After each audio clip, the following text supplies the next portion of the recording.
엄마.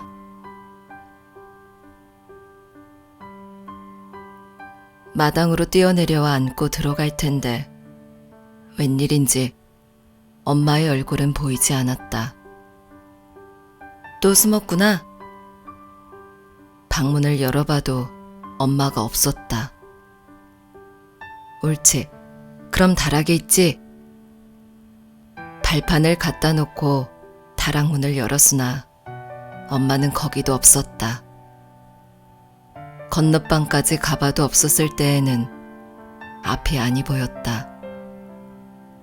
울음 섞인 목소리는 몇 번이나 엄마를 불렀다. 그러나 마루에서 제각되는 시계 소리 밖에는 아무 대답도 들리지 않았다. 나는 두 손으로 턱을 괴고 주춧돌 위에 앉아서 정말 엄마 없는 아이같이 울었다. 그러다가 신발을 벗어서 앉고 벽장 속으로 들어갔다. 나는 그날 유치원에서 몰래 빠져나왔었다. 순이한테 끌려다니다가 처음으로 혼자 큰 한길을 걷는 것이 어떻게나 기뻤는지 몰랐었다. 금시에 어른이 된 것 같았다. 자파상 유리창도 들여다보고 약 파는 사람 연설하는 것도 듣고 아이들 싸움하는 거 구경하고 그러느라고 좀 늦게야 온 듯하다. 자다가 눈을 떠보니 캄캄하였다. 나는 엄마를 부르면서 벽장문을 발길로 찼다. 엄마는 달려들어 나를 끌어안았다. 그때 엄마의 가슴이 왜 그렇게 뛰었는지, 엄마의 팔이 왜 그렇게 떨렸는지 나는 몰랐었다. 너를 잃은 줄 알고 엄마는 미친년 모양으로 돌아다녔다. 너는 왜 그리 엄마를 성화먹이니? 어쩌자고 너 혼자 온단 말이냐? 그리고 숨기까지 하니 너 하나 믿고 살아가는데 엄마는 아무래도 달아나야 되겠다. 나들이 간 줄 알았던 엄마는 나를 찾으러 나갔던 것이었다. 나는 아무 말도 아니하고 그저 울었다. 그 후 어떤 날 밤에 자다가 깨어보니 엄마는 아니 자고 앉아 무엇을 하고 있었다. 나도 일어나서 무릎을 꿇고 엄마 옆에 앉았다. 엄마는 아무 말도 아니하고 장롱에서 옷들을 꺼내더니 돌아가신 아빠 옷 한 벌에 엄마 옷 한 벌씩 짝을 맞춰 차곡차곡 집어넣고 내 옷은 따로 반다지에 넣고 있었다. 그것을 보고 나도 모르게 슬퍼졌지만 엄마 품에 안겨서 잠이 들었다. 그 후 얼마 안 가서 엄마는 아빠를 따라가고 말았다.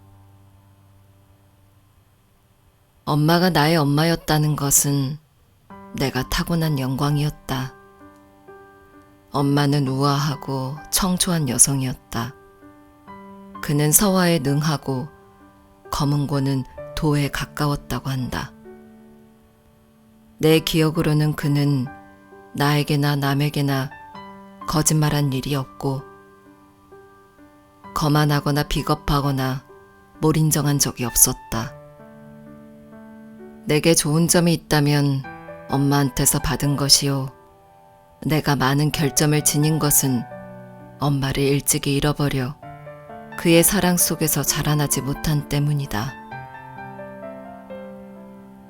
엄마는 아빠가 세상을 떠난 후 비단이나 고운 색깔을 몸에 대신 일이 없었다. 분을 바르신 일도 없었다. 사람들이 자기 보고 아름답다고 하면 엄마는 죽은 아빠에게 미안한 생각이 들었을 것이다.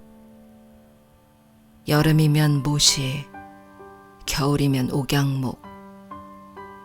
그의 생활은 모시같이 섬세하고 깔끔하고 옥양목같이 깨끗하고 차가웠다. 황진이처럼 멋있던 그는 죽은 남편을 위하여 기도와 구행으로 살아가려고 했다. 폭포 같은 마음을 지닌 채 호수같이 살려고 애를 쓰다가 바다로 가고야 말았다. 엄마가 이 세상에서 마지막으로 한 말은 내 이름을 부른 것이었다. 나는 그 후 외지로 돌아다니느라고 엄마의 무덤까지 잃어버렸다. 다행히 그의 사진이 지금 내 책상 위에 놓여 있다. 30시대의 세상을 떠난 그는 언제나 젊고 아름답다. 내가 새 한 마리 죽이지 않고 살아온 것은 엄마의 자애로운 마음이요. 햇빛 속에 웃는 나의 미소는 엄마한테서 배운 웃음이다. 나는 엄마 아들답지 않은 때가 많으나 그래도 엄마의 아들이다. 나는 엄마 같은 애인이 갖고 싶었다. 엄마 같은 아내를 얻고 싶었다. 이제 와서는 서영이나 아빠의 엄마 같은 여성이 되기를 바랄 뿐이다. 그리고 또 하나 나의 간절한 희망은 엄마의 아들로 다시 태어나는 것이다. 꼭꼭 숨어라 머리카락 보인다. 엄마와 나는 숨기 내기를 잘하였다. 그럴 때면 나는 엄마를 금방 찾아냈다. 그런데 엄마는 오래오래 있어야 나를 찾아냈다. 나는 다락 속에 있는데 엄마는 이 방 저 방 찾아다녔다.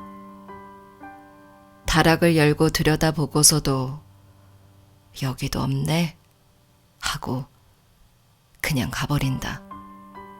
광에도 가보고 장독 뒤도 들여다보는 것이 아닌가. 하도 답답해서 소리를 내면 그제야 겨우 찾아냈다.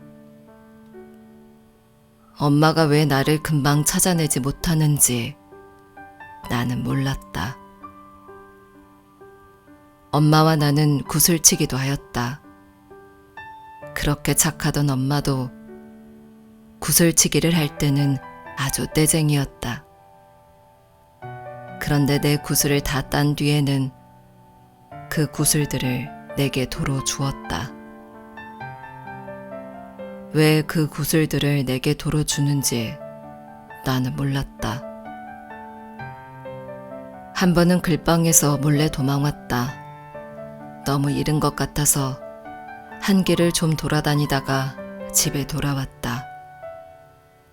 내 생각으로는 그만하면 상당히 시간이 지난 것 같았다.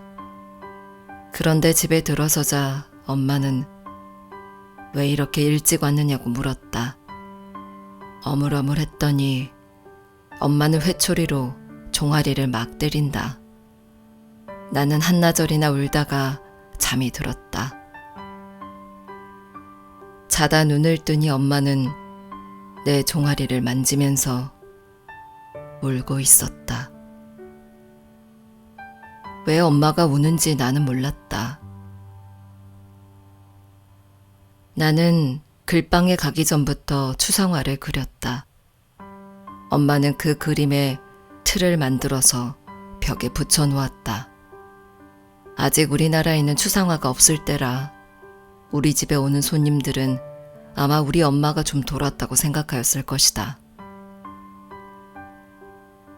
엄마는 새로 지은 옷을 내게 입혀보는 것을 참 기뻐하였다. 옷 입히는 동안 내가 몸을 가만두지 않는다고 야단이었다.